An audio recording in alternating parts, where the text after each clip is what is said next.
ഇന്ന് ഞങ്ങളുടെ ശ്രീയുടെ പിറന്നാളാണ് കേട്ടോ. അപ്പോൾ വലുതായിട്ടൊന്നും ആഘോഷിക്കണില്ല, ചെറുതായിട്ടൊന്നൊരു ആഘോഷം ഞങ്ങളൊന്ന് പ്ലാൻ ചെയ്തു. വെക്കേഷനും കൂടിയാണല്ലോ. മെല്ലെ പുറത്തേക്കൊന്ന് ഇറങ്ങി നോക്കിയപ്പോൾ നല്ല തെളിച്ചുള്ള ഒരു പകൽ. അപ്പോൾ നമ്മൾ കാലത്തെ പരിപാടികൾ തുടങ്ങാൻ റെഡിയായി. സ്ഥിരം പരിപാടിയാണ്, മുടി കോംബ് ചെയ്ത് മുകളിലേക്ക് കംഫർട്ടായിട്ട് കയറ്റി കെട്ടി വെച്ചു. പിന്നെ മുഖമൊക്കെ കഴുകി ഏതെങ്കിലും വിറ്റാമിൻ സി ഉള്ള ക്രീം ഒന്ന് ഇടുക, അത്രമാത്രം. പിന്നെ കിച്ചണിലേക്ക് നേരെ.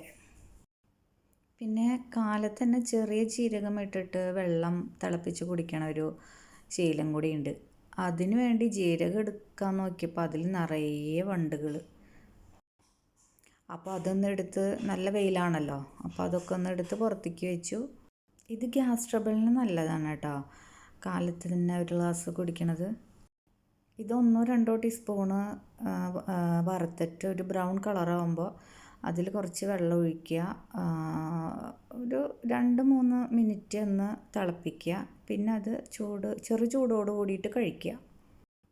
വയറ് ഒന്ന് കുറച്ച് ഒരു കുറവുണ്ടാവാൻ ഇത് ഹെൽപ്പാവുമെന്ന് എനിക്ക് തോന്നിയിട്ടുണ്ട് എൻ്റെ അനുഭവത്തിൽ.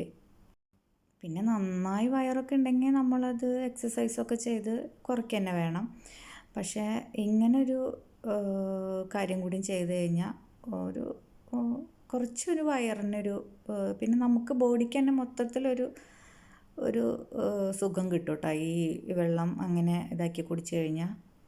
എടുത്തു പറയേണ്ട വേറൊരു കാര്യം എന്ന് വെച്ച് കഴിഞ്ഞാൽ, നമ്മുടെ പീരീഡ്സിൻ്റെ സമയത്ത് ഒരു 2-4 ദിവസം മുമ്പേ തൊട്ട് നമ്മൾ ഈ വെള്ളം കുടിച്ചു തുടങ്ങുകയാണെങ്കിൽ നല്ല ആശ്വാസം ഉണ്ടാവും, ഗ്യാരണ്ടി അത്. ഇതൊക്കെ അറിയാൻ കുറച്ച് നേരം വൈകി. ഇവിടെ നമ്മുടെ ഒരു ഫാമിലി ഫ്രണ്ടിൻ്റെ അമ്മ നാട്ടിൽ നിന്ന് വന്നപ്പോഴാണ് കേട്ടോ എനിക്കിത് ഈ ടിപ്സ് പറഞ്ഞു തരുന്നത്. അപ്പോൾ ഞാനൊരു പായസം വെക്കാനുള്ള തയ്യാറെടുപ്പിലാണ് കേട്ടോ. അരിപ്പായസമാണ് വെക്കണത്. നാട്ടിൽ നിന്ന് കൊണ്ടുവന്നതാണ് കേട്ടോ അരി. പിറന്നാളുകാരനൊന്നും കഴിക്കില്ല, എന്നാലും നമുക്ക് പിറന്നാൾ എന്ന് പറയുമ്പോൾ മെയിനായിട്ട് വേണ്ടത് പായസമാണല്ലോ. ഇത് കണ്ടോ, ഈ മണി പ്ലാന്റ് കിച്ചണിൽ വെച്ചേക്കണതാണ്. ഇതിങ്ങനെ വെള്ളത്തിൽ ഒരു 4-5 വർഷമായി ഇങ്ങനെ തന്നെ. ഞാനങ്ങനെ നീണ്ടു പോകാൻ സമ്മതിക്കില്ല, കട്ട് ചെയ്ത് അതിൽ തന്നെ ഇട്ട് വയ്ക്കും. കിച്ചണിലാകുമ്പോൾ പിന്നെ വെള്ളത്തിന് ക്ഷാമം ഉണ്ടാവില്ലല്ലോ. അപ്പം നമുക്ക് പായസം വയ്ക്കാൻ തുടങ്ങാം. അരി നന്നായി കഴുകുക. പിന്നെ ഞാൻ പറഞ്ഞല്ലോ ഇത് നാട്ടിൽ നിന്ന് കൊണ്ടുവന്ന അരിയാണ്. ഒരു നാഴി അരിയണത്, നാഴല്ല ഒരു ഗ്ലാസ്. അതിലേക്ക് ചുക്ക്, ഗ്രാമ്പു, 2 ഏലക്കായ അത് പൊടിച്ചിടുക. അങ്ങനെ ചെയ്യുമ്പോഴേ അരിയിലേക്ക് അത് വെന്ത് അതിൻ്റെ ഫ്ലേവർ വേഗം ആഡാവും.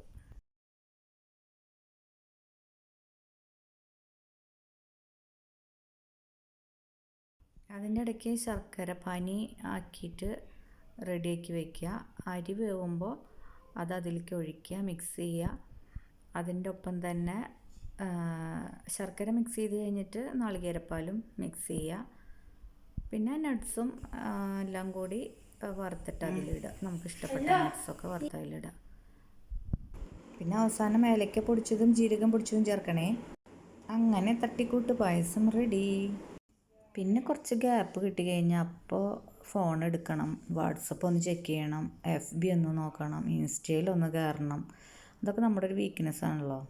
അങ്ങനെ നോക്കുമ്പോഴാണ് എനിക്ക് നാട്ടിൽ നിന്ന് ഒരു സ്പെഷ്യൽ എന്ന് പറഞ്ഞാൽ വളരെ വളരെ സ്പെഷ്യലായിട്ട് ഉള്ളൊരു മെസ്സേജ് വന്ന് കിടക്കുന്നുണ്ട്. ഇതിലും വലിയൊരു ഗിഫ്റ്റ് ഇനി പിറന്നാളുകാരന് കിട്ടാനില്ല. ഫ്ലവേഴ്സ് ടോപ്പ് സിംഗറും വിന്നറും കൂടിയായിട്ടുള്ള ശ്രീനന്ദ്, ഞങ്ങളുടെ സ്വന്തം നന്ദുട്ടൻ. ഹായ് സരിത ആൻറ്റി, ഞാൻ ശ്രീനന്ദാണ്. എന്തൊക്കെയുണ്ട് വിശേഷം? സുഖമല്ലേ? എന്തൊക്കെയുണ്ട് അവിടെ ഗൾഫിലൊക്കെ വിശേഷം? പിന്നെ കൗസ്തുഭ ചേട്ടനും ശ്രീയൊക്കെ എന്ത് ചെയ്യുന്നു? ജഗന്നാഥേട്ടൻ അധികവും പറയാറുണ്ട്, വീട്ടിലൊക്കെ നാട്ടിലധികവും വരുമ്പോൾ പറയാറുണ്ട് അവരുടെ കൂടെയാണ് കളിക്കാൻ പോക്ക് എന്നൊക്കെ പറയാറുണ്ട്. അപ്പോൾ അവരോട് രണ്ടാളോടും പിന്നെ എൻ്റെ അന്വേഷണം പറയണേ. പിന്നെ ആൻറ്റിക്കും പിന്നെ വീട്ടിലെല്ലാവരോടും എൻ്റെ അന്വേഷണം പറയണം. അപ്പോൾ ഓക്കെ സരിത ആൻറ്റി.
അയ്യോ മണ്ണിൽ വിരിഞ്ഞ നിലാവോ അല്ലീളം പൂവോ എല്ലിമുളം തേനോ. തയ്യാറെടുപ്പില്ലാതെ പെട്ടെന്ന് തന്നെ ആ മോൻ എനിക്ക് പാടി അയച്ചു തന്നു കേട്ടോ. അത് പാട്ട് സന്തോഷം എന്ന് പറഞ്ഞു കഴിഞ്ഞാൽ ഇതിലും വലിയ സന്തോഷം ഇനി വേറെ എന്താ ഉള്ളത്. അതും എൻ്റെ ഇഷ്ടപ്പെട്ട പാട്ടിലൊന്ന്. അന്ന് ഫുൾ ഡേ ഈ പാട്ടായിരുന്നു ഞങ്ങളുടെ വീട്ടിൽ. പിന്നെ ആ പാട്ടിൻ്റെ ഹാങ് ഓവർ വെച്ച് ഞങ്ങൾ അങ്ങനെ നെസ്റ്റോയിൽ പോയി കുറച്ച് ഡെക്കറേഷൻ സാധനങ്ങളൊക്കെ വാങ്ങി. പിന്നെ ഗസ്റ്റ് എന്ന് പറയാൻ അങ്ങനെ ആരും ഒന്നും ഉണ്ടായിരുന്നില്ല. നമ്മുടെ ഒരു ഫാമിലി ഫ്രണ്ടും മാത്രമേ ഉണ്ടായിരുന്നുള്ളൂ. നമ്മുടെ കൂടെയുള്ള ഫാമിലി ഫ്രണ്ട് എന്ന് പറഞ്ഞത് ശ്രീനന്ദിൻ്റെ മേമയാണ് കേട്ടോ.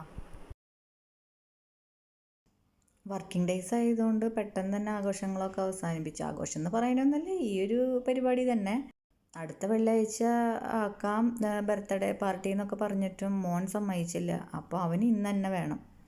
അപ്പോൾ പിന്നെ അവൻ്റെ ഇഷ്ടമാണല്ലോ നോക്കേണ്ടത്. അപ്പോൾ പെട്ടെന്ന് തന്നെ കാര്യങ്ങളൊക്കെ അവസാനിപ്പിച്ച് ഞങ്ങൾ പുറത്തു പോയി ഭക്ഷണം കഴിച്ചു. പിറ്റേ ദിവസം എല്ലാവർക്കും നേരത്തെ ജോലിക്ക് പോകേണ്ടതാണല്ലോ.